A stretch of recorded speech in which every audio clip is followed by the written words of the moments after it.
जळगावहून छत्रपती संभाजीनगरला जायला आज साधारण 2.5 ते 3 तास लागतात.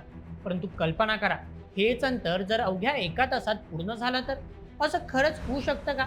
गेल्या काही दिवसांपासून सोशल मीडियावर खानदेश एक्सप्रेसवेचा रूट मॅप मोठ्या प्रमाणात व्हायरल होत आहे. काही पोस्टमध्ये दावा केला जातोय रूट फायनल झाला आहे, तर काही जण म्हणत आहेत की कॅबिनेटची मंजुरीही आता कोणत्याही क्षणी मिळू शकते.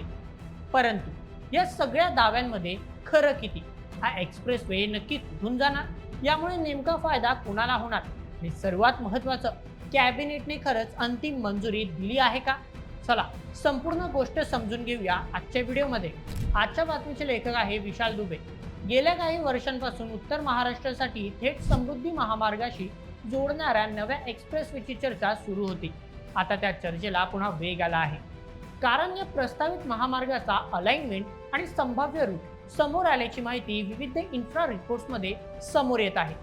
हा प्रस्तावित 150 किलोमीटर लांबीचा 6 पदरी एक्सेस कंट्रोल ग्रीनफील्ड एक्सप्रेसवे आहे. याचा मुख्य उद्देश जळगावला थेट मुंबई नागपूर समृद्धी महामार्गाशी जोडणं. आता सर्वात मोठा प्रश्न, हा मार्ग नेमका कुठून जाणार? सध्या उपलब्ध माहितीनुसार या एक्सप्रेसवेची सुरुवात जळगाव जवळून होईल. त्यानंतर धरणगाव परिसर, जामनेर किंवा पाहूर, फरदापूर, सोयगाव आणि शेवटी छत्रपती संभाजीनगर जिल्ह्यात समृद्धी महामार्गाला जाऊन मिळेल. अहवालानुसार हा मार्ग 2 जिल्हे, 4 तालुके आणि सुमारे 69 गावांमधून जाण्याची शक्यता आहे. अंतिम अलाइनमेंट मात्र अधिकृत मंजुरीनंतरच निश्चित होईल. मग या एक्सप्रेसवेचा सर्वात मोठा फायदा काय? सर्वात मोठा बदल होणार आहे. मग या एक्सप्रेसवेचा सर्वात मोठा फायदा काय? सर्वात मोठा बदल होणार आहे प्रवासाच्या वेळेत. आज जळगाव ते छत्रपती संभाजीनगर हा प्रवास साधारण 2.5 ते 3 तासांचा आहे. मात्र हा प्रकल्प पूर्ण झाल्यानंतर तो अवघ्या 1 तासात पूर्ण होऊ शकतो, असा सरकारचा अंदाज आहे. याचबरोबर जळगावहून मुंबईपर्यंतचा प्रवासी समृद्धी महामार्गामुळे मोठ्या प्रमाणात कमी होण्याची अपेक्षा व्यक्त केली जात आहे. परंतु हा फक्त प्रवाशांसाठीचा रस्ता नाही.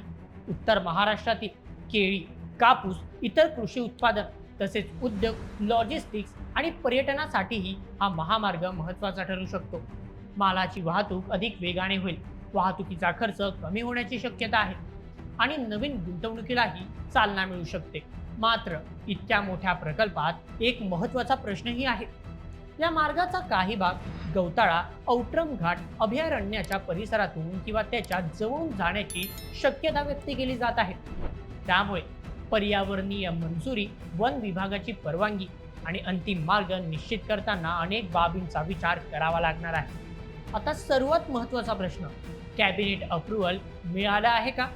याच ठिकाणी सोशल मीडियावरील दावे आणि अधिकृत माहिती यांच्यात फरक दिसून येतो. सध्या उपलब्ध माहितीनुसार MSRDC कडून प्रकल्पाची प्रक्रिया सुरू आहे. सर्वे, अलाइनमेंट आणि DPR तयार करण्याचं काम सुरू आहे. यानंतरच राज्य सरकारकडे अंतिम मंजुरीसाठी प्रस्ताव पाठवला जाईल.